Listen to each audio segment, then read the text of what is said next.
Welcome back भाई और बहनों to this next lecture in the bridge class, जिसमें आज मैं पढ़ाना स्टार्ट करने वाला हूं डिफरेंशिएशन। अब डिफरेंशिएशन पढ़ाने से पहले 2 मिनट में बात करना चाहूंगा about what and how are we going to study it, कहां कहां ये यूज आएगा। ये ब्रिज क्लास का मेरे ख्याल से सिंगल मोस्ट इंपॉर्टेंट टॉपिक है, क्योंकि ये लगभग पूरे फिजिक्स में काम आएगा, फिर उसके बाद फिजिकल केमिस्ट्री में काम आएगा। और सिर्फ ऐसा ही नहीं है कि यही 2 सब्जेक्ट्स में काम आता है। This is the most far reaching, the most consequent topic in mathematics, जो कि बाकी सारे सब्जेक्ट्स में काम आता है। जहां पे भी ग्राफ होगा वहां पे कैलकुलस यूज होगा ही होगा। और ग्राफ किस सब्जेक्ट में नहीं होता है भाई, आपका फिजिक्स केमिस्ट्री छोड़ो, आपका बायोलॉजी में भी कुछ हद तक होता है, आपका इकोनॉमिक्स में भी होता है। Every subject that is going to use a graph is going to use calculus, और कैलकुलस का आधा हिस्सा है डिफरेंशिएशन। ठीक है, तो बहुत ही ज्यादा इंपॉर्टेंट टॉपिक है। और ये इंपॉर्टेंट टॉपिक के साथ लोग जो है जस्टिफिकेशन नहीं करते हैं पूरी तरीके से, क्योंकि एक्चुअली ये जो है पूरे तरीके से, जब डेरिवेशन की अगर बात करें तो मैथमेटिक्स में एक पूरा यूनिट है अपने पास, जो कि आधे साल बाद वो बच्चे पढ़ेंगे जिन्होंने पीसीएम लिया है। जिन्होंने पीसीबी लिया है उनकी तो बात ही छोड़ दो, वो उनको जो है ये टीचर मान लेता है कि जैसे मैंने लर्न करा था, रटा था बगैर समझे, वैसे अब तुम भी रटो बगैर समझे। तो वो नहीं करना है, अपने को जो है पूरे अच्छे से समझना है। और जिसने पीसीएम लिया भी है वो भी आधे साल बाद जब तक पहुंचता है डिफरेंशिएशन पढ़ने, डिराइव करने तक, लेट से, तब तक फिजिक्स और फिजिकल केमिस्ट्री की धज्जियां उड़ चुकी होती है उसकी, वो लर्न करना स्टार्ट कर चुका होता है अपना सब्जेक्ट। तो ये नहीं करना है। I would actually recommend you to go out and look what is being taught and what is being written in books, कि भाई कैसे डिफरेंशिएशन स्टार्ट कर रहे हैं फिजिक्स की स्टार्टिंग में। और आई डोंट थिंक बहुत ज्यादा समझ में आएगा, लेकिन एक बार तुम कंफ्यूज हो जाओगे तो you will appreciate these lectures even much more. ठीक है, बेसिकली ले दे करके ज्यादातर जगह ऐसे स्टार्ट होता है कि डिफरेंशिएशन बेटा ये फॉर्मूला है और इसको अप्लाई करना सिखाने लग जाते हैं। अब क्या मतलब है इसका, क्या फॉर्मूला है, क्या कह रहा है, वो जो है बहुत ही मतलब कम परसेंटेज लोग बता रहे होते हैं। कुछ लोग जो बताना स्टार्ट करते हैं, स्पेशली जो थोड़ा सा अपने आप को जेई लेवल पढ़ाने लायक समझते हैं, वो फिर बताने लग जाते हैं लिमिट्स से। एक पूरा दूसरा एक चैप्टर पढ़ाते हैं, उससे डिफरेंशिएशन पढ़ाना स्टार्ट करते हैं, बट देन फिर वो लिमिट्स का भी ठीक से इंट्यूशन नहीं देते हैं। तो that also becomes a very wrong way to approach it. तो we are going to approach it in none of these 2 ways. हम लोग ना ही ये करेंगे कि डायरेक्टली फॉर्मूले से स्टार्ट कर देंगे, ना ही ये करेंगे कि लिमिट्स का इंट्यूशन जो कि नहीं तुमने अभी तक बिल्ड किया है उसके थ्रू मैं डिफरेंशिएशन पढ़ाऊं। मैं आपको कैसे, क्या इसका इफेक्ट होने वाला है, एग्जैक्टली क्या इंट्यूशन है डिफरेंशिएशन का, उससे अप्रोच करना चाह रहा हूं इस टॉपिक को। और ऐसे अप्रोच करने में क्या होगा कि ये जो फॉर्मूला है, जो कि आपके पहले 2-3 मिनट में इंट्रोड्यूस हो जाएगा नॉर्मल क्लास में, जब कोई डिफरेंशिएशन पढ़ाना स्टार्ट करता है फिजिक्स का टीचर स्टार्टिंग में, ये फॉर्मूला हम लोग इंट्रोड्यूस करेंगे आई थिंक ऑलमोस्ट 2 क्लासेस के एंड में। 2 क्लास कम से कम हम लोग कर लेंगे, तब जाकर के ये फॉर्मूला आएगा। उससे पहले सिर्फ हम लोग इंट्यूशन बिल्ड कर रहे होंगे। तो ये मैं इसलिए बता रहा हूं ताकि आप थोड़ा सा धीरज रखें मेरे साथ, हैव पेशेंस, और ये भरोसा रखें कि जो भी ये सिखाने जा रहा हूं मैं, ये सब आपका इंट्यूशन बिल्ड करने के लिए है। ये एक ऐसे टॉपिक के लिए है जो कि आपके पूरे फिजिक्स में काम आएगा। ये this is as useful as knowing how to solve a quadratic equation. तो क्वाड्रेटिक इक्वेशन तो कहीं पे भी आ सकती है ना, जरूरी थोड़ी कि मैथ्स के वो चैप्टर में ही आए। अब कहीं पे भी तुम कोई जो है क्वेश्चन सॉल्व कर रहे हो तो क्वाड्रेटिक इक्वेशन आने लग जाएगी। ठीक है, वैसे ही ये डिफरेंशिएशन है कि कहीं पे भी आ सकता है। तो आपको पूरे अच्छे से इसका नॉलेज होना चाहिए, इसका इंट्यूशन होना चाहिए, तो फिर ये हैंड इन हैंड चलेगा। ये तुम्हारी फिजिक्स सुधारेगा और फिजिक्स तुम्हारा डिफरेंशिएशन का भी इंट्यूशन सुधारेगा। ठीक है, they will feed each other. तो लेट्स बिगिन। तो डिफरेंशिएशन फिर से पढ़ने से पहले I want to talk to you about, let us begin our discussion about what prerequisites do we require before studying differentiation। prerequisites माने कि क्या क्या पहले से आपको समझ में आना चाहिए। तो पहली चीज जो आपको समझ में आनी चाहिए वो है the concept of a function.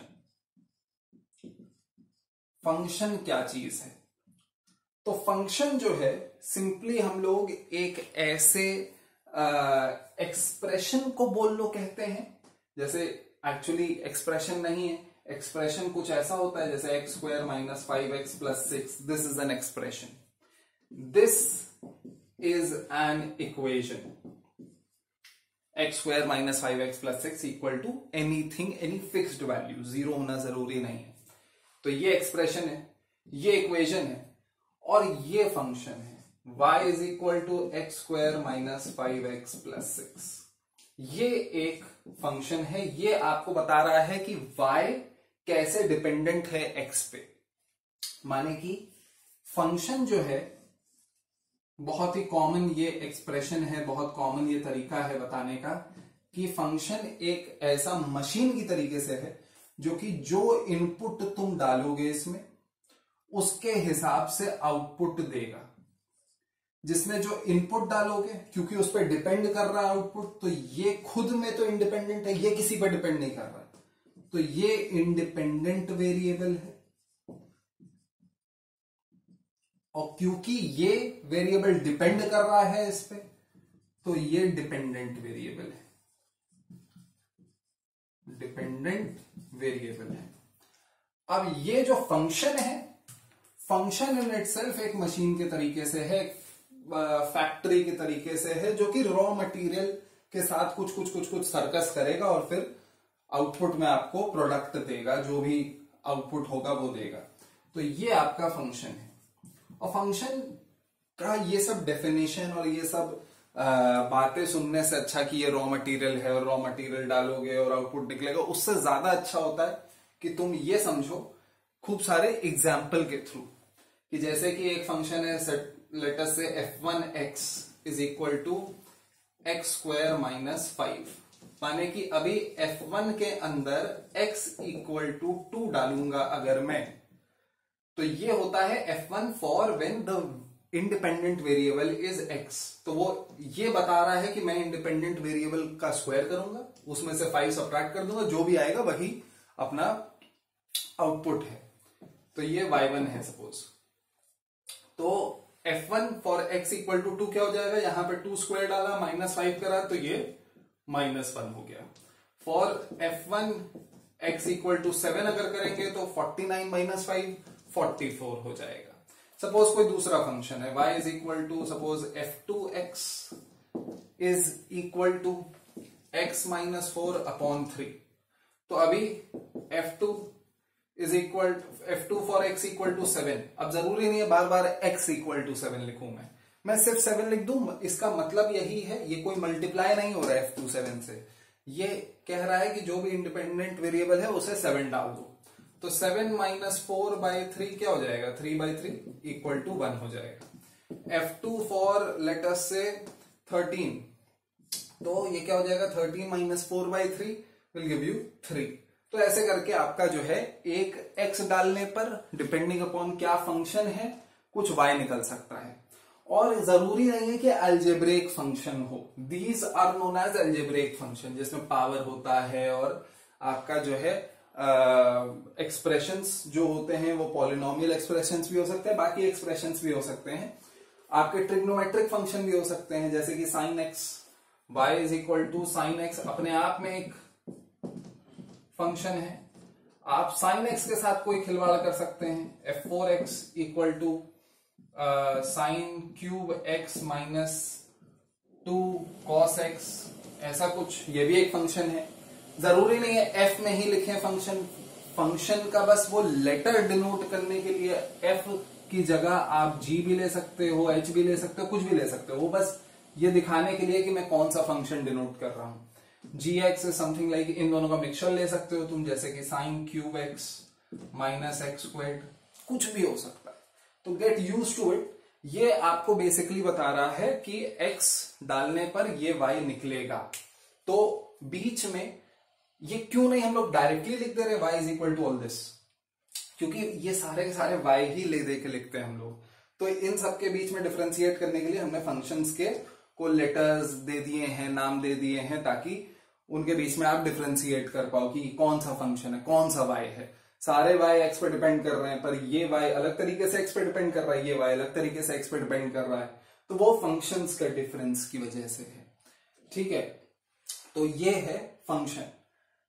Basically इसी फंक्शन का ही हम लोग ग्राफ बनाएंगे, जो कि x और y के बीच में बताएगा कि x ये होने पे y ये है। वो अभी ग्राफ के बारे में देखेंगे। थोड़ा सा फंक्शन के ऊपर लिख लो पॉज करके। नेक्स्ट प्रीरिक्विजिट है अपने पास the graph. What exactly is a graph? तो अगर ग्राफ कुछ ऐसा है, इसका मतलब क्या है? क्या ये कोई रोलर कोस्टर है जिसकी फोटो है, या क्या ये कोई पाथ डिनोट कर रहा है कि कोई पार्टिकल इस रास्ते पे जा रहा है या उसके रास्ते का शेप है? तो ये सब तो ऑब्वियसली गलत है।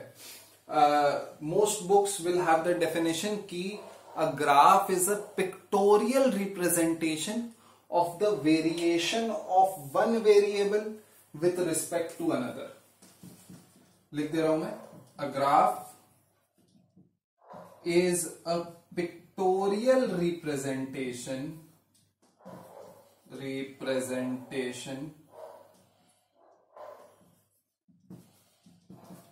of the variation of one variable। One variable कौन सा है? ये y है, the dependent variable, with respect to another. ये मेरा विथ रिस्पेक्ट टू है WRT। ये फ्रेज बहुत बार आएगा तो उसे एब्रिविएट कर लीजिए। विथ रिस्पेक्ट टू अनदर कौन सा है? जो इंडिपेंडेंट वेरिएबल है, विच इज x। तो बेसिकली यहां पे x है और यहां पे y है। तो y कैसे वेरी कर रहा है? पहले जो है बढ़ रहा है, फिर घट रहा है, फिर बढ़ रहा है, एज x इज वेरी। फिर से ये देखने पे भी उतने अच्छे से हो सकता है आपका इंट्यूशन ना आए, क्योंकि आप एक एक पॉइंट के बारे में देखना भूल जाते हैं। बस ये देखते हैं हाँ ऊपर गया, नीचे गया, फिर ऊपर गया। थोड़ा सा टाइम और स्पीड के बीच में भी तुम जो है डिफरेंशिएट नहीं कर पाते हो। वो चीज ओवरकम करने के लिए मैं एक दूसरी आपको डेफिनेशन दे रहा हूं, और वो ये है कि बेसिकली ये जो एक ग्राफ है, ये एक ऑब्जर्वेशन टेबल है, एक स्पेशल टाइप का। तो उसके लिए पहले ये देख लो ऑब्जर्वेशन टेबल से मेरा क्या मतलब है। तो ऑब्जर्वेशन टेबल बेसिकली कम से कम दो फिजिकल क्वांटिटीज को रिलेट करता है। जैसे कि हो सकता है आपने क्लास 9th में पढ़ा हो कि जब लेंथ इतनी रखी गई तो टाइम पीरियड कितना आया। The length of a simple pendulum related to the time period of the simple pendulum, या टाइम पीरियड का स्क्वायर कर देते थे आप।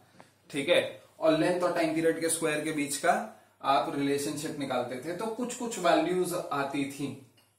ठीक है, या फिर ऑब्जर्वेशन टेबल में हो सकता है कि यहां पे ईयर है और यहां पे इंडिया की इकोनॉमी है, ये भी हो सकता है। This is a very common example कि कौन से साल में, जैसे यहां पे तुमने डाल दिया कि 1995, 96, 97, और यहां इकोनॉमी कितने बिलियन डॉलर, कितने बिलियन डॉलर, कितने बिलियन डॉलर। तो ऐसे करके तुम जो है बता सकते हो ना कि ये ऑब्जर्वेशन टेबल है। ऑब्जर्वेशन टेबल समझते हो? और बेसिक अगर इफ वी हिट होम, तो बेसिकली कुछ ऐसा होता है कि इतने टाइम पे क्या पोजीशन, टाइम और पोजीशन की भाई 0 सेकेंड पे पोजीशन थी 3 मीटर फ्रॉम द ओरिजिन, और 1 सेकेंड पे पोजीशन थी 5 मीटर फ्रॉम द ओरिजिन, और 2 सेकेंड पे पोजीशन थी लेट अस से 8 मीटर फ्रॉम द ओरिजिन, और 3 सेकेंड पे पोजीशन थी लेट अस से 12 मीटर फ्रॉम द ओरिजिन। ऐसे करके ये टाइम सेकेंड में है और पोजीशन तो मीटर अभी मैं लिख ही रहा हूं। ठीक, 17 मीटर फ्रॉम द ओरिजिन, ऐसे करके चल रहा है। तो ये ऑब्जर्वेशन टेबल है। अब ऑब्जर्वेशन टेबल में एक बहुत बड़ी कमी होती है, वो ये होती है that it can only be a finite number of observations. चाहे जो कर लो, तुम्हारे जो ऑब्जर्वेशंस हैं वो इनफाइनाइट नहीं हो सकते हैं।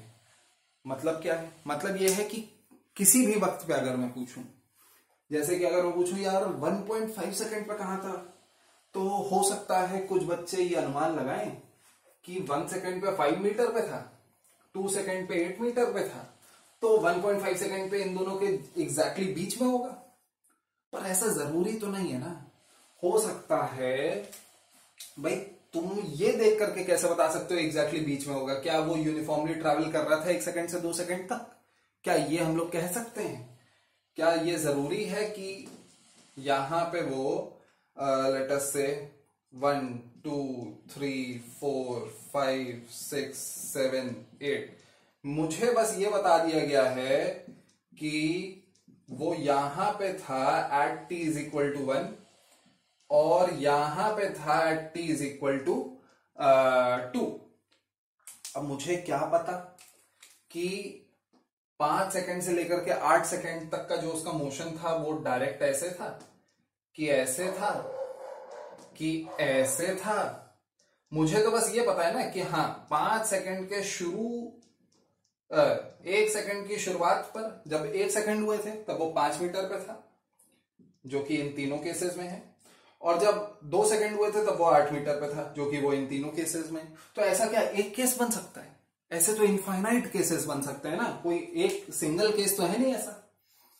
तो ऐसे जगहों पे there is no other option than to tell you in the observation table itself कि अब ऐसा करते हैं यार, कोई आधा सेकंड पे अगर पूछ रहा है, 1.5 पे पूछ रहा है, तो ऐसा करते हैं ऑब्जर्वेशन टेबल बढ़ा देते हैं 0, फिर 0.5 पे भी बता देते हैं कहां है, फिर 1, फिर 1.5, 2, 2.5, 3, 3.5, वो सब भी जोड़ देते हैं।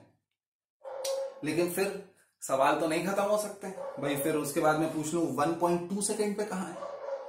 अब तुम बोलो कि नहीं मैं अब हर 0.1 सेकंड पे बताऊंगा ऑब्जर्वेशन टेबल में, तो कितनी लंबी ऑब्जर्वेशन टेबल बनाते होगे और फिर भी हर समय पे नहीं बता पाओगे। तो ये दिक्कत समझ रहे हो? this cannot give you the complete information.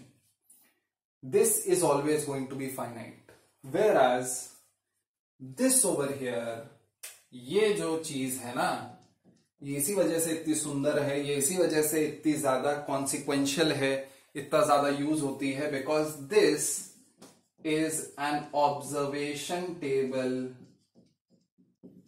ये इनफॉर्मल डेफिनेशन है, लेकिन इसका काम जो है वो आपको अच्छे से ये डेफिनेशन बताएगी कि a graph is an observation table of infinite observations. क्योंकि ये जो ऑब्जर्वेशंस हैं, ये जो लाइन है, इसे लाइन की तरह अभी ना देखो, इसे ट्रीट करो as infinite points, and every point over here, every point is an observation, every point is an observation। ये थोड़ा बड़ा लिख देते हैं। कैसे ऑब्जर्वेशन है? ये पॉइंट ये बता रहा है कि जब x की वैल्यू ये है तब y की वैल्यू ये है। तो जैसे ये ऑब्जर्वेशन टेबल है, अब हो सकता है x पे कुछ भी हो, y पे कुछ भी हो, पर ये जैसे ऑब्जर्वेशन टेबल क्या बता रही है कि जब ईयर ये था तब इकोनॉमी इतनी थी, वैसे ये बता रहा है जब x इतना था तो y इतना था, जब x इतना था तो y इतना था, जब x इतना था तो y इतना था। तो ये अलग अलग x पे है। Every point over here will act as an observation. Every point is going to give you some information. अब अगर मैं बोलूं कि जी ये जो है ये x नहीं, ये एक्चुअली टाइम है और ये 1 सेकेंड है, ये तुम्हारा 2, 3, 3.5 सेकेंड है, ये 4 सेकेंड है, तो अभी तुम बोलो 3.5 और 4 पे तो बता दिया जी आपने, 3.75 पे बताओ, तो मैं चला जाऊंगा यहां पे। ये बात दिख रही है?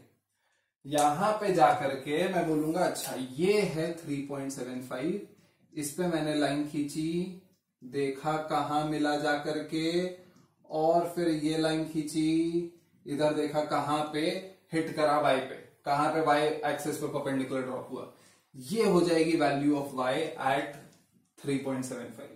यहां पे ऐसा भी कोई पंगा नहीं होगा जैसे कि यहां वाले अगर टाइम वर्सेस एक्स एक्सिस देखें तो ये x है, ये टाइम है, तो सपोज हमें पता है कि t इज इक्वल टू 0 पे x इज इक्वल टू 3 है, फिर उसके बाद 5 गया, फिर उसके बाद सपोज ऐसे कुछ जा रहा है, पता नहीं क्या है, ठीक है, सपोज ये 3 है और ये कुछ 5 है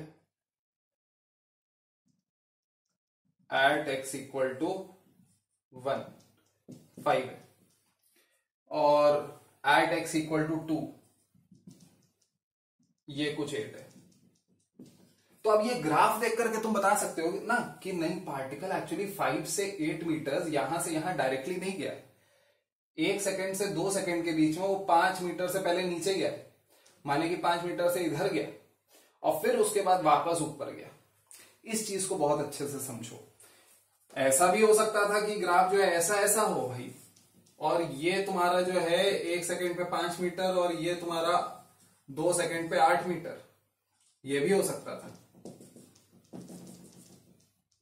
कुछ कह सकते हो तुम्हें तो बस इतनी इंफॉर्मेशन पता थी ना, लेकिन आप ग्राफ देख करके तुम बता सकते हो कि नहीं वो कितनी बार जो है ऊपर गया नीचे गया, इसमें बता सकते हो नहीं इसमें 3 बार उसने डायरेक्शन चेंज किया। वो डायरेक्शन चेंज वगैरह जो है और डिटेल में हम लोग पढ़ेंगे, लेकिन ये बात समझो कि एक बार मैंने ग्राफ बना के दे दिया तुम्हें, तो अब तुम कंक्लूसिवली बता सकते हो, थोड़ा सा भी एनालिसिस और सिखाएंगे बताने के लिए, लेकिन बता सकते हो कि कब वो कहां था एग्जैक्ट, हर एक टाइम के क्षण पर हर एक पोजीशन उसकी तुम बता सकते हो। That is why graphs are such a powerful method to study any variation. और वेरिएशन कहाँ नहीं स्टडी करना होता है, हर ही सब्जेक्ट में स्टडी करना होता है। इसी वजह से ग्राफ हर सब्जेक्ट में तुम्हें मिलेंगे कि एक चीज की वेरिएशन दूसरी चीज के वेरिएशन को कैसे इफेक्ट कर रही है। तो ये जो चीज है, ये जो अभी बोर्ड है, ये बोर्ड कॉपी करने के बजाय रिवाइंड करके जो जो मैंने इंपॉर्टेंट बातें बताई हैं तुम्हें वो कॉपी करो, वो लिखो, ठीक है। ये बार बार ये ग्राफ बनाना, ये ग्राफ बनाना, ये बनाना, ये बनाना, इससे कुछ नहीं होगा। पूरा बोर्ड ना कॉपी करना, ये इंपॉर्टेंट बातें कि क्या कर रहा है ग्राफ, क्यों इतना इंपॉर्टेंट है ग्राफ, ये बस लिखो। बाकी ये सब बनाने की जरूरत नहीं है, ठीक है। जल्दी से पॉज करो या रिवाइंड करो और लिखो। तो continuing our analysis on graphs, अभी अगर मैं आपको एक ग्राफ बना के दूं, लेट अस से इकोनॉमी ऑफ 2 कंट्रीज, और एक कंट्री का तुम्हें बना देते हैं, तो एक इंडियन इकोनॉमी है और एक कोई और मान लेते हैं यूएस की इकोनॉमी है, और इधर ईयर्स हैं। तो सपोज किसी साल पे, ये जरूरी नहीं है कि 0 हो, this begins at some year, किसी साल पर यूएस की इकोनॉमी यहां है और इंडियन इकोनॉमी यहां है सपोज, तो बल्कि और नीचे थी, 1/10 लगभग थी एक समय पे। और ये देख करके तुम्हें बहुत अच्छा नहीं लग रहा होगा कि भाई Indian economy is much much less than US की इकोनॉमी। अब लेकिन मैं आपको सपोज 5 साल बाद के दोनों डेटा दूं कि 5 साल बाद यहां पे कहीं इंडियन इकोनॉमी यहां है, बढ़ गई, यूएस इकोनॉमी यहां है, वो भी बढ़ी है, लेकिन कहां तक बढ़ी है। अगर इसको मैं मान लूं कि यूनिफॉर्म चेंज हुआ है, तो यूएस इकोनॉमी कुछ ऐसे बढ़ी है और इंडियन इकोनॉमी कुछ ऐसे बढ़ी है इन द सेम टाइम।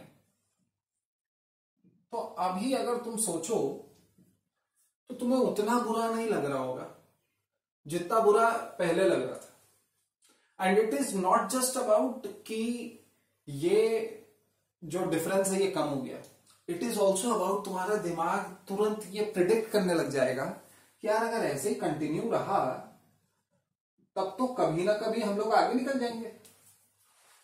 तो ये जो प्रिडिक्टेबिलिटी है, जो कि कुछ हद तक तुम्हारा दिमाग नेचुरली करता है, और बाकी जो जहां नहीं करता है वहां पे हम लोग मैथमेटिक्स यूज करेंगे, ये प्रिडिक्टेबिलिटी की वजह के लिए।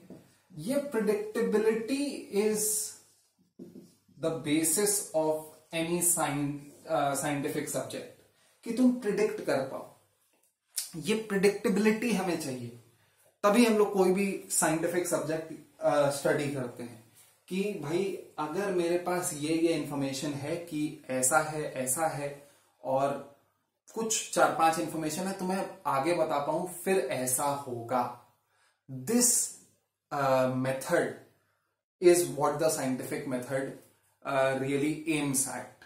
तो ये प्रिडिक्टेबिलिटी हमें चाहिए, और ये प्रिडिक्टेबिलिटी एनालाइज करने का यहां पे फिलहाल जो मेथड है that is called the rate of change. Rate of change, या रेट ऑफ चेंज भी अभी नहीं बोलते हैं, अभी बात करते हैं about the third prerequisite that we have, that is the slope.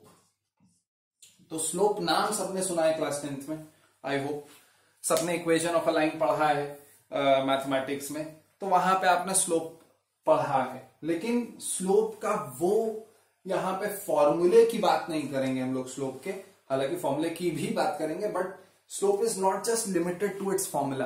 अभी उसका मतलब देखेंगे। जैसे स्लोप, तुम अगर स्लोप बोलते ही तुम्हारे दिमाग में आ रहा है y is equal to m x plus c का m, याद भी दिला दूं मैं, y is equal to m x plus c में जो m था वो स्लोप था। या फिर tan of the angle made bye a line by the with the positive direction of the x axis in the anti clockwise direction, that was slope tan theta. तो ये तो फॉर्मूले हैं। या फिर y2 minus y1 upon x2 minus x1, ये भी formula है। ये मतलब क्या है, निकालना क्यों चाह रहे हो? तो स्लोप ये क्या बला है, why do we find slope, क्या है स्लोप, उसके बारे में बात करेंगे। तो स्लोप क्या है? Slope is actually the rate of change of y per unit change in x, या फिर the rate of change of y with respect to x, ये है स्लोप। अब हो सकता है अभी जो है आपको इसका मतलब ना समझ में, तो फिर से कुछ एग्जाम्पल लेते हैं और देखते हैं क्यों ये निकालना जरूरी है, क्या इसका मतलब है। बेसिकली अगर मैं आपको बताऊं कि बहुत ही सिंपल सा एग्जांपल, कि लेट अस से 7 टॉफीज मैंने खरीदी, 7 टॉफीज मैंने खरीदी, एंड ऐसी टॉफीज थी वो that they costed me 21 rupees. Total जो उनका कॉस्ट आया वो 21 रुपए आया। तो अब मैं अगर तुमसे पूछूं कि 13 टॉफीज अगर मैं खरीदूंगा तो कितने की होंगी, रुपीज हाउ मच? तो हो सकता है बहुत ही जल्दी तुम बता ले रहे हो 39 रुपीज सर, लेकिन at the back of your mind क्या कैलकुलेशन क्या करा तुमने? तुमने पहले कहा कि अच्छा अगर 7 टॉफीज 21 रुपए की, तो फिर 1 टॉफी जरूर कितने की, 21/7 की, विच इज ऑब्वियसली 3 रुपीज। और फिर तुमने बोला कि फिर 13 टॉफीज कितने की, ₹3 इंटू 13 विच इज ₹39। अब यहां पे ये देखो, ये क्या कहलाता है, ये अगर आपको याद हो, this was our unitary method. Unitary method किस चीज में बिलीव करता है कि अगर डायरेक्टली प्रोपोर्शनल है चीजें, तो अगर तुमने 1 के रिस्पेक्ट में कोई भी चीज निकाल ली तो अब तुम किसी के भी रिस्पेक्ट में निकाल लोगे। अगर 13 टॉफीज की जगह मैं 23 टॉफीज का तुमसे रेट पूछता, तब भी यहां तक के स्टेप सेम होते ना तुम्हारे। तो ये जो यूनिटरी मेथड है that is a very important tool that we hopefully have now started using subconsciously, कि ये बैक ऑफ आवर माइंड में चल रहा होता है। यही जो यूनिटरी मेथड है यही ड्राइव करता है हमें स्लोप निकालने के लिए भी। स्लोप बेसिकली होता है, अगर हम लोग slope of a straight line देखें, slope of a straight line, straight line बोलो अगर कोऑर्डिनेट ज्योमेट्री है, अगर ग्राफ की बात कर रहे हैं तो वही स्ट्रेट लाइन एक स्ट्रेट ग्राफ बन जाता है। तो अगर ऐसा कुछ है तो सपोज मुझे पूरी लाइन की इंफॉर्मेशन नहीं भी यूज करनी है, मुझे बस ये पता है कि जब x था अपने पास 3 तब y था अपने पास 4।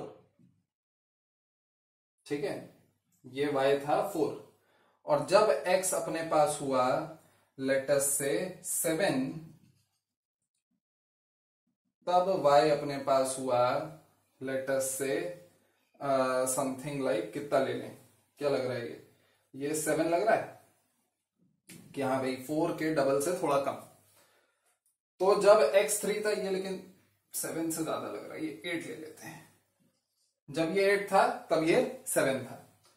अब ये दो इंफॉर्मेशन है मेरे पास और मुझे क्या चाहिए, मुझे चाहिए प्रिडिक्टेबिलिटी।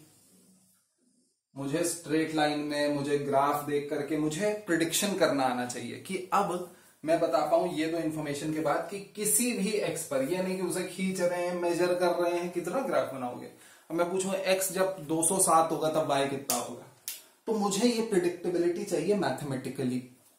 तो वो निकालने के लिए हम लोग क्या करते हैं, हम लोग कहते हैं कि ऐसा करो, एक्स जब 1 चेंज हो रहा है तो देख लो वाई कितना चेंज हो रहा है। फिर 3 से 207 तक जाना है तुम्हें तो 204 चेंज करना है, तो इंटू 204 कर देना। जैसे कि यहां पे क्या किया था, 60 टॉफी 21 रुपए की, तो ऐसा करो एक टॉफी का रेट निकाल लो, तो फिर 13 टॉफी हो कि 23 टॉफी हो कि 260 टॉफी हो, फर्क ही नहीं पड़ता है, इंटू कर देंगे उससे। वैसे ही एक एक्स में कितना चेंज हो रहा है वाई निकाल लो, फिर उसके बाद जितना भी चेंज हो रहा होगा उससे मल्टीप्लाई कर देंगे, उतना चेंज ऐड कर देंगे। तो वही चीज है यहां पे। बेसिकली हमने देखा कि जब x तुम्हारा गया 3 to 8, चेंज इन x कितना, चेंज इन x हुआ 8 - 3 = 5। तो चेंज इन y कितना, तो चेंज इन y हो गया आपका 7 - 4 = 3। अब अगर मैं तुमसे फिर से यही यूनिटरी मेथड लगाने को बोलूं, भूल जाओ स्लोप लोप का formula y2 - y1 x2 - x1। मैं अगर सिर्फ तुमसे यह बोलूं कि अब मुझे बताओ कि जब चेंज इन x 1 होगा तो चेंज इन y कितना होगा। इस बात को ध्यान से समझो, भूल जाओ फॉर्मूला और सिर्फ ये सोचो कि अगर चेंज इन x जब 5 है तो चेंज इन y 3 है। चेंज इन x यहां पे लिख रहा हूं, चेंज इन x जब 5 है तो चेंज इन y 3 है। तो चेंज इन x जब 1 होगा तो चेंज इन y कितना होगा। यहां पे क्या किया था, 60 टॉफी 21 रुपए की, तो एक टॉफी 21/7, दोनों साइड 7 से डिवाइड कर दिया। वैसे ही दोनों साइड 5 से डिवाइड कर दो, क्या हो जाएगा 3/5 या फिर 0.6। चेक करते हैं, अगर ये 3 है तो लगभग यहां पे 4 होगा, नहीं 3 और ये 4 लग रहा है। तो देखते हैं 4 में क्या हो रहा है।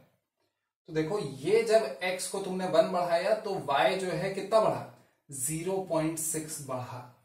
ये लग रहा है 0.6 कि हाँ भाई ये जो है 5 तक नहीं पहुंचा होगा लेकिन ये 4.6 तक पहुंच गया होगा। ठीक है, तो इसको फिर से मन की आंखों से देखो, जरूरी नहीं है दिखे ना दिखे, पर ये देखो ये x जब 1 है तो ये जितना बड़ा है, क्या ये उतना बड़ा है, ये उसका 60% है। तो x 1 बढ़ने पे y 0.6 बढ़ रहा है। अब एक बार तुम्हें ये पता चल गया तो फिर 204 बढ़ने पे भी कितना बढ़ेगा ये भी पता चल जाएगा। जब अगर तुमसे पूछा जाए अब मुझे बताओ कि x 207 होगा तो y कितना होगा, जब x 207 होगा तो चेंज इन x 204 हुआ होगा। अगर यहां से स्टार्ट करें तो change in y will be change in x for 1 into change in y for 1 into जितना चेंज इन x हो रहा है ना भाई। तुम बोलोगे कि जब 1 चेंज इन x है तब तो ये 0.6 बढ़ रहा है, जब चेंज इन x 204 होगा तो ये 0.6 इंटू 204 होगा, जो कि क्या हो जाएगा 20.4 इंटू 6 विल गिव यू 122.4। तो दिस विल बी 122.4। तो चेंज इन y 122.4। तो y कितना होगा, ये तो चेंज इन y है ना। अब कहां से स्टार्ट हुआ है, जब x 3 था तो y 4 था, ये बढ़ाओगे तो ये भी बढ़ेगा, कहां से 4 से बढ़ेगा। तो y हो जाएगा 126.4, इसमें 4 जोड़ दो। और यही बेसिकली इक्वेशन ऑफ लाइन में भी तुम कर रहे होते हो कि यहां पे जब तुम कर रहे होते हो y2 minus y1 is equal to m times x2 minus x1, तो बेसिकली यही प्रोसेस को तुम in terms of a variable कर रहे होते हो। तो चलो उसे छोड़ देते हैं अभी। बेसिकली ये आपको दिखना चाहिए कि प्रिडिक्टेबिलिटी दे रहा है ये। अब ये जो प्रिडिक्टेबिलिटी दे रहा है इसको किसी एक वैल्यू के लिए क्यों रखें, इसको जनरलाइज करते हैं। तो जनरलाइज अगर करा जाएगा तो कैसे करा जाएगा, बहुत घिचपिच हो चुका है, थोड़ा सा लिख लो तो फिर जनरलाइज करते हैं इसे। ठीक है, तो जनरलाइज करना स्टार्ट करते हैं इसे। अगर आपको ये पता है कि जब change in x, suppose simply delta x लिखें, तो change in y delta y है। तो जब चेंज इन एक्स 1 होगा, भाई आफ्टर ऑल यूनिटरी मेथड है तो ये कोई भी वेरिएबल हो सकता है, पर चेंज इन एक्स फाइनली हमें किस पे लेकर के आना है, जब चेंज इन एक्स 1 हो तो दोनों साइड से इन वैल्यू से डिवाइड कर देंगे। तो किससे डिवाइड किया मैंने इसे, डेल्टा एक्स से, तो इसे भी डिवाइड कर देंगे डेल्टा एक्स से, delta y by delta x. और यही तो फाइनली निकाल रहे थे। यहां पे जो डेफिनेशन लिखी थी, क्या लिखी थी, अभी आपके कॉपी में होनी चाहिए वो, कि slope is basically what, slope is the rate of change of y per unit change in x. जब एक्स का चेंज 1 होगा तो वाई में कितना चेंज होगा, जब एक्स का चेंज 1 होगा तो वाई में कितना चेंज होगा। ठीक है, जब एक्स का चेंज यहां 1 होगा तो वाई में कितना चेंज होगा। यही है स्लोप। इस वजह से स्लोप का ये फॉर्मूला है जो अभी तक पढ़ते आ रहे हो, कि slope of a straight line क्या है, delta y by delta x, या फिर y2 minus y1 upon x2 minus x1, या फिर अब हम लोग इसे ऐसे भी लिखना स्टार्ट करेंगे कि y as a function of x है, y in terms of x तुम्हें पता है, तो आप इसे लिख दोगे fx2 minus fx1 upon x2 minus x1। ये देखो, देख करके घबराओ नहीं, अभी तक ऐसे नहीं देखा है तुमने स्लोप का फॉर्मूला।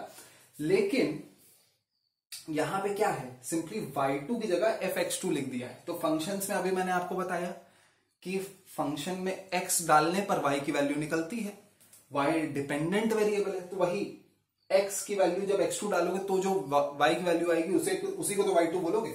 जब x 8 डाला तो y 7 आया, जब x 3 डाला तो y 4 आया, तो ये x2 हो गया, ये x1 आ गया। इन्हीं दोनों के टर्म्स में तुमने y को भी लिख दिया।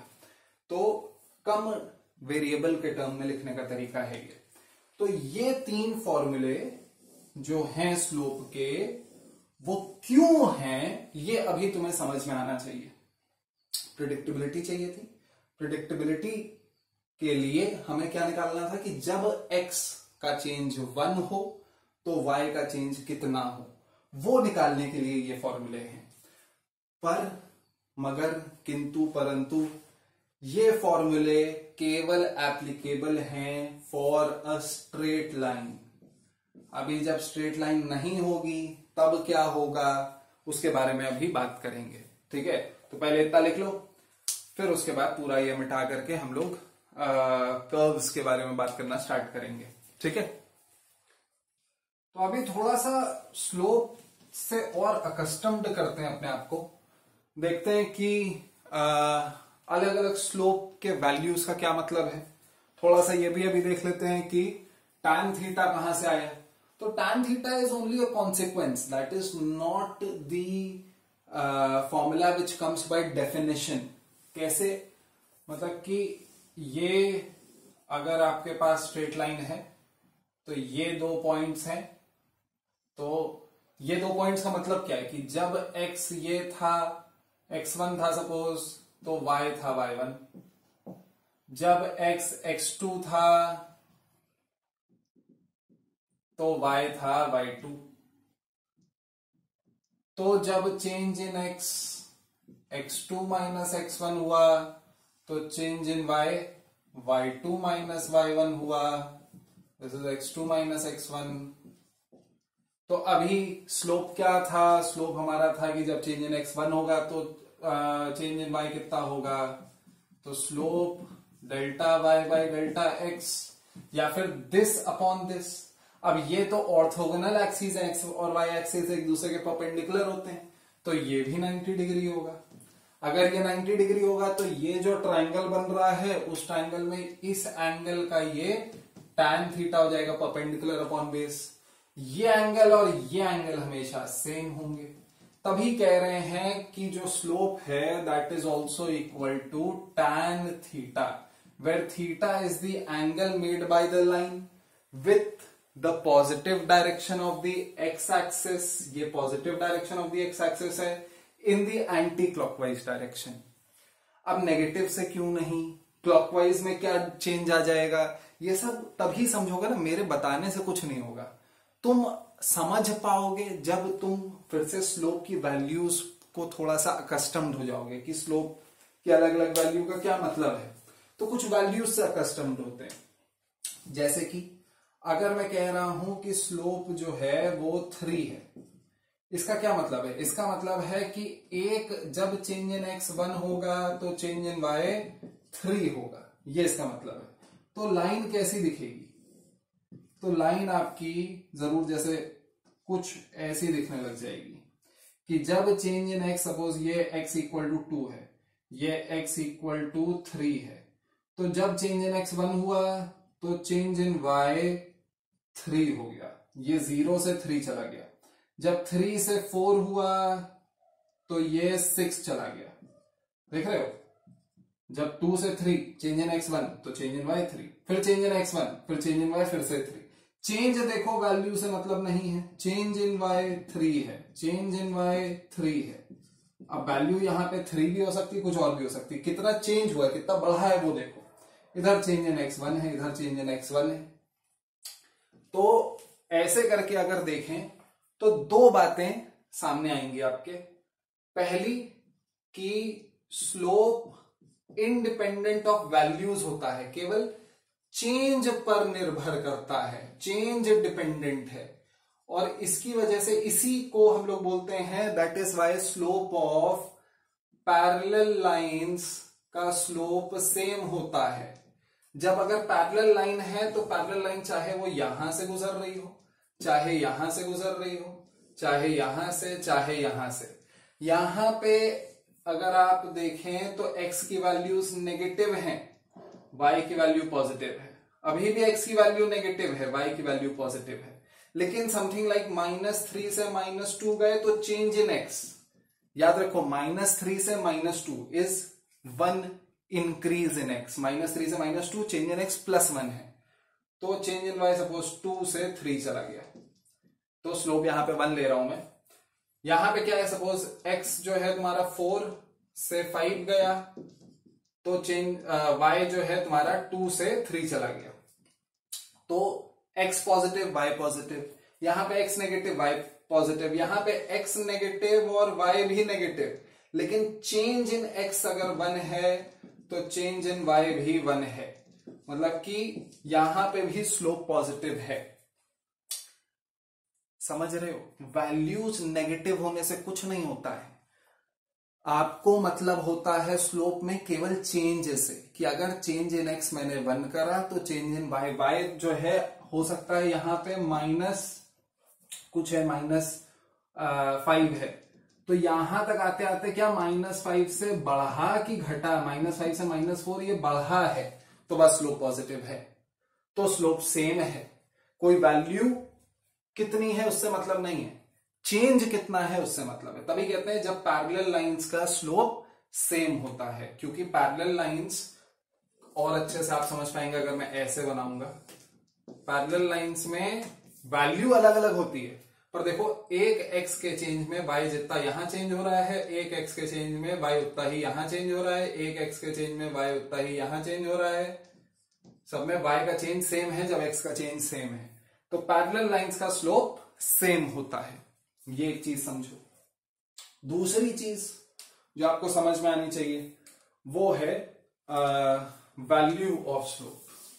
अलग अलग वैल्यूज क्या डिनोट कर रही हैं, कैसा दिख रहा है, तो ये थोड़ा सा कस्टम्ड करो अपने आप को, क्योंकि स्लोप इतना ज्यादा यूज होगा तो अगर स्लोप पॉजिटिव है, नेगेटिव है, 0 है, तो इसका क्या मतलब बन रहा है। कैसा दिखेगा ग्राफ, ये थोड़ा सा आपको इंट्यूशन में आपके डेवलप हो जाना चाहिए। तो वैल्यूज ऑफ स्लोप देखो, तो अभी मैं सारी लाइंस स्टार्टिंग फ्रॉम ओरिजिन बना रहा हूं, लेकिन जरूरी नहीं ओरिजिन से स्टार्ट करे। अभी आपने देखा कि चाहे ओरिजिन से पास करे चाहे कहीं और से, जब तक पैरेलल है तब तक सेम स्लोप आएगा। तो केवल एंगल से मतलब रखना। तो अगर स्लोप 1 है तो ऐसी लाइन दिखती है, this has a slope equal to 1, ये एंगल 45 डिग्री। क्यों कह सकता हूं मैं ये, क्योंकि इसमें x का जितना चेंज उतना y का चेंज, तो ये एक आइसोसेलेस राइट एंगल ट्रायंगल बन गया। तो ये 90 डिग्री, तो ये 45 हो जाएगा। अच्छा, तो ये हो गया 1। फिर ये ऐसा कुछ यहां पे ये हो जाएगा तुम्हारा 2, कि जब x का चेंज 1 किया तो y का चेंज 2 हो गया, जितना यहां पे है उसका दुगना।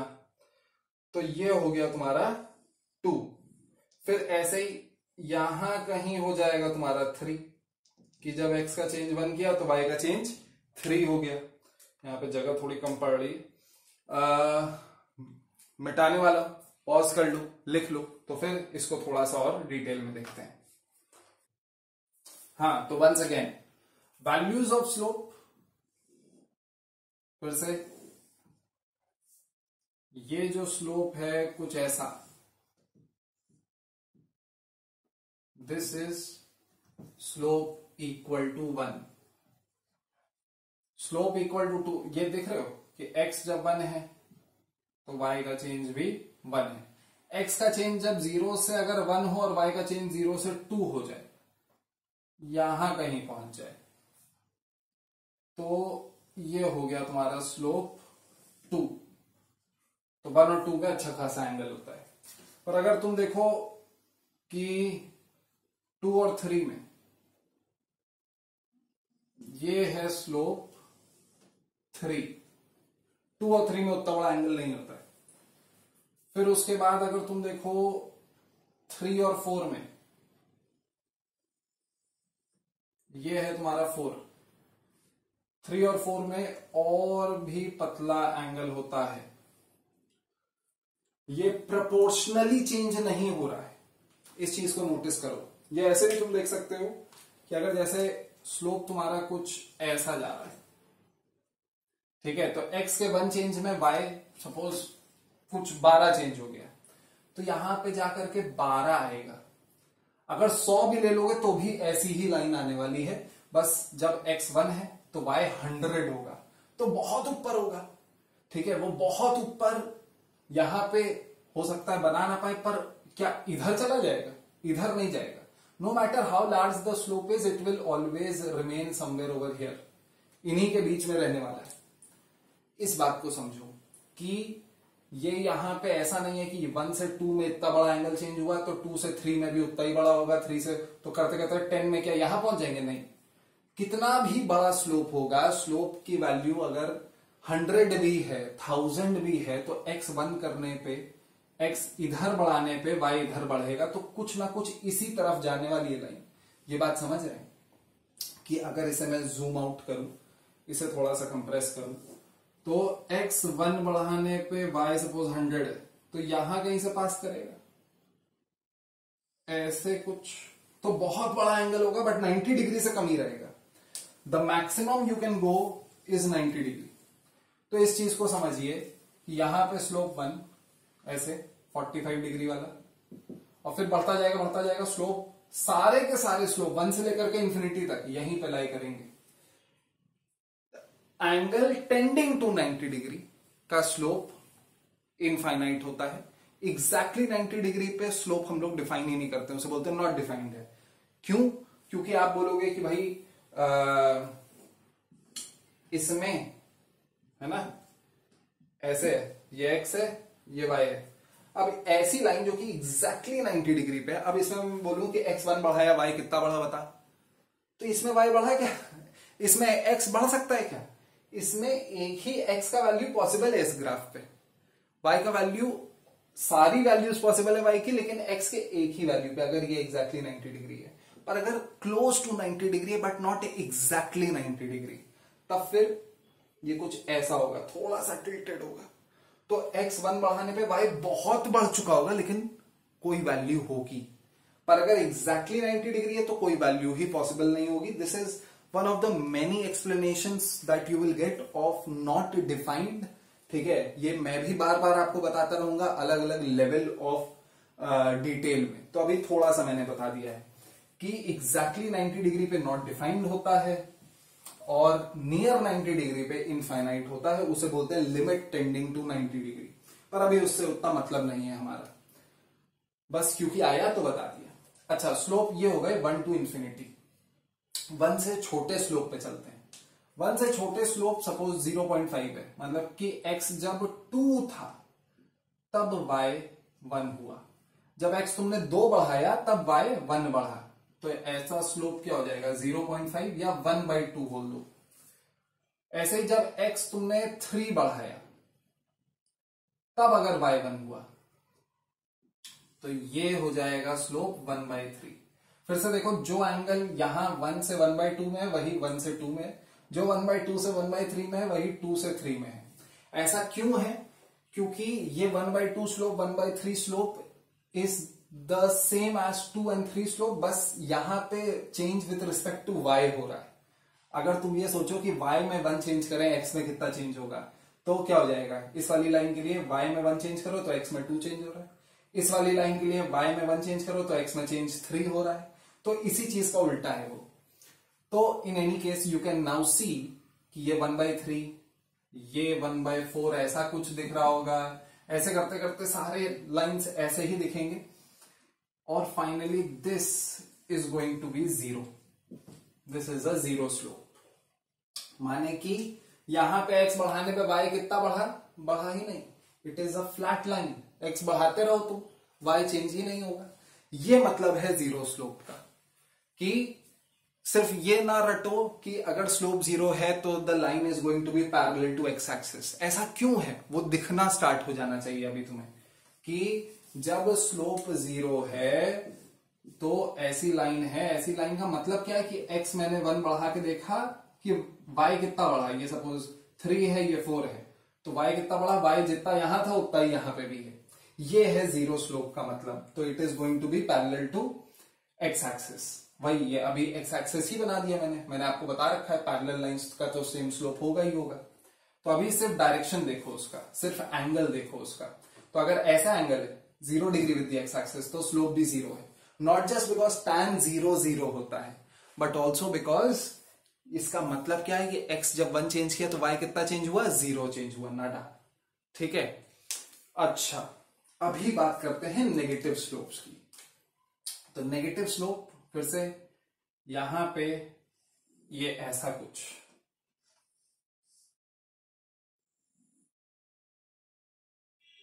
लग नहीं रहा है एग्जैक्टली, -1 लेते हैं। This seems more like it. अभी भी हालांकि एग्जैक्ट नहीं है। This seems far better. ये है -1 slope, this over here. -1 slope का क्या मतलब है कि x1 बढ़ाने पे y बढ़ा नहीं, ऊपर नहीं जा रहा है, नीचे जा रहा है। y is decreasing by how much, by -1। तो वही चीज हो रही है जो इधर हो रही थी, बस वो उधर बढ़ रहा था, इधर घट रहा है। तो इसका जो है mirror image on the x axis की तरीके से भी देख सकते हो तुम। बहुत सारी चीजें इसमें सिमेट्री तुम्हें दिखेगी, लेकिन इन इटसेल्फ ये एज अ कॉन्सिक्वेंस ना देखना पड़े तुम्हें कि -1 स्लोप से तुम्हें ये ना याद आए कि पहले 1 बनाओ तुम दिमाग में और फिर उसका मिरर इमेज लो। खुद ही सोचो कि x बढ़ाने पे y घट रहा है, जितना x बढ़ाया उतना y घटा, तो स्लोप -1 है। अच्छा, दूसरे स्लोप लें, अगर सपोज यहां का कोई स्लोप लें -2, तो ऐसा कुछ हो जाएगा कि x1 बढ़ाने पे और y -2 हो गया, फिर -3, -4, -5 सब इधर चलेंगे। अब कुछ कुछ आपको दिखने लग गया होगा। बेसिकली सारे -3, -4, -10, -20 सब इधर तुम्हें दिखेंगे, यहां तक आते आते -∞ होगा, और यहां पे -1/2, यहां पे -1/3 अभी दिखने लग गया होगा तुम्हें। ठीक है, तो होपफुली ये लिख लिया है, ये मैं मिटा रहा हूं। 2 चीजें हमने बेसिकली सीख ली कि पैरेलल लाइंस का स्लोप सेम होता है और अलग अलग जो वैल्यूज होती हैं स्लोप की वो कैसा दिखता है, ठीक है। Based on that let's do a question. तो क्वेश्चन करने के लिए ये मिटा दिया जाए, ये मैं आपके लिए छोड़ रहा हूं, क्वेश्चन इसी पे बेस्ड है। तो सपोज अपने पास एक क्वेश्चन है, वेरी इंटरेस्टिंग क्वेश्चन इनफैक्ट, कि अपने पास सपोज 6 लाइन्स हैं दैट लुक लाइक दिस। एक ये है और एक ये है, एक ये है, एक ये है, एक समथिंग लाइक 5 लाइन्स लेते हैं, एक ये है, ठीक है। Let us call them A B C D E. ये 5 लाइन्स है अपने पास। अब ये जो 5 लाइन्स हैं इसमें से मुझे पता है किसी ना किसी का स्लोप -3 है, किसी ना किसी का स्लोप -0.5 है, किसी ना किसी का स्लोप 0 है, किसी ना किसी का स्लोप 0.75 है और किसी ना किसी का स्लोप 2 है। ये 5 स्लोप्स हैं, ये 5 लाइन्स हैं। आपको जो है मैच द कॉलम वाला पूरा कहानी करना है। आपको बताना है कि इनमें से ए का स्लोप कौन सा होगा, बी का कौन सा होगा, सी का, डी का, ई का, ठीक है। तो करते हैं। अपने पास ये है, तो ए बी सी डी ई, ये 5 हैं अपने पास, ये 5 लाइन्स हैं, ये 5 स्लोप हैं, जिसमें आप नोटिस करिए, इधर चाहे नोटिस करो चाहे इधर नोटिस करो, पहले कि कौन कौन से पॉजिटिव है कौन कौन से नेगेटिव है, ये तुरंत पता होना चाहिए। फिर से वैल्यूज देख करके नहीं, ये नहीं कि ये इधर नेगेटिव, हमेशा नेगेटिव क्वाड्रेंट में होता है, पॉजिटिव क्वाड्रेंट में भी, फर्स्ट क्वाड्रेंट में भी नेगेटिव हो सकता है। हमें किससे मतलब होता है, हमें इससे मतलब होता है कि एक्स बढ़ाने पे क्या वाई घट रहा है, कि एक्स बढ़ाने पे वाई बढ़ रहा है। तो सब में एक्स सेम बढ़ा करके देखो, ये इंट्यूशन बिल्ड करो कि सब में एक्स 1 बढ़ाया तुमने, या 1 नहीं, कुछ भी सेम बढ़ाया, तो वाई बढ़ा कि घटा। तो इसमें क्या हो रहा है, इसमें क्या हो रहा है, इसमें एक्स बढ़ा रहे तो वाई घट रहा है, इसमें एक्स बढ़ा रहे तो वाई घट रहा है, और इसमें एक्स बढ़ा रहे तो वाई ना बढ़ रहा है ना घट रहा है, इसमें एक्स बढ़ा रहे हैं तो वाई बढ़ रहा है, इसमें एक्स बढ़ा रहे हैं तो वाई बढ़ रहा है। तो यू कैन क्लियरली सी कि सी 0 है, ठीक है। ये तो साफ साफ पता चल गया भाई कि सी 0 है, एक्स बढ़ाने पे ना वाई बढ़ा ना घटा। अब बात करते हैं नेगेटिव वालों की या पॉजिटिव वालों की, चलो पहले कर लेते हैं। ए एंड ई पॉजिटिव है, अपने पास इधर 2 पॉजिटिव वैल्यूज है। अब कौन सी किसे दी जाए, तो कैन यू सी दैट ए में एक्स बढ़ाने पे वाई जितना बढ़ रहा है, ई में एक्स बढ़ाने पे वाई उससे कहीं ज्यादा बढ़ रहा है। तो ये चीज किसको मिलेगी, ये चीज किसको मिलेगी, यहां पे क्या लग रहा है, ये ए वाला नहीं लग रहा है, ये ई वाला नहीं लग रहा है कि यहां पे स्लोप कम है, यहां पे स्लोप ज्यादा है, यहां पे स्लोप कम है, यहां पे स्लोप ज्यादा है। तो ए जरूर 0.75 है और ई जरूर 2 है। Can you see that. Finally बात करते हैं नेगेटिव वालों की। नेगेटिव में फिर से सेम कहानी, डी एंड बी। डी में डिक्रीज जो है, जितना डिक्रीज है, जो मैग्नीट्यूड है वो कम है और इसका मैग्नीट्यूड ज्यादा है। इसमें से इसका मैग्नीट्यूड माने जो आपकी पॉजिटिव वैल्यू है, मॉड ऑफ -0.5 इज 0.5 और इसका मैग्नीट्यूड ज्यादा है। तो ये ऐसा नहीं लग रहा है कि हाँ ये 0.5 डिक्रीज हुआ होगा, ये 3 डिक्रीज हुआ होगा, ठीक है। माइनस को डिक्रीज मान लो, तो ये 0.5 का डिक्रीज, ये 3 का डिक्रीज। तो डी क्या हो जाएगा, डी हो जाएगा -0.5 और बी क्या हो जाएगा -3। I hope this is clear. If this is clear, please in the comments below answer me this question. क्या बहुत ही आसान सा क्वेश्चन दे रहा हूं मैं कि अपने पास सिर्फ 3 लाइन्स हैं, एक ये है, एक ये है, एक ये है, ए बी सी। इनमें से किसी का स्लोप -4 है, किसी का स्लोप -0.8 है, किसी का स्लोप 1.4 है। तो किसका स्लोप क्या है ये आपको बताना है नीचे कमेंट्स में, कि ए का स्लोप क्या है, इन तीनों में से कोई एक होगा, बी का क्या है, सी का क्या है। सोचो, बताओ, बाकी नोट डाउन करो, then we'll move on to the next topic. In fact आज के लेक्चर में इतना ही रखते हैं, ठीक है। स्लोप ऑफ कर्व्ड लाइंस हम लोग जो है नेक्स्ट लेक्चर में करेंगे, that is going to be far more interesting than this already is, ठीक है। तो अंटिल देन, बाय बाय।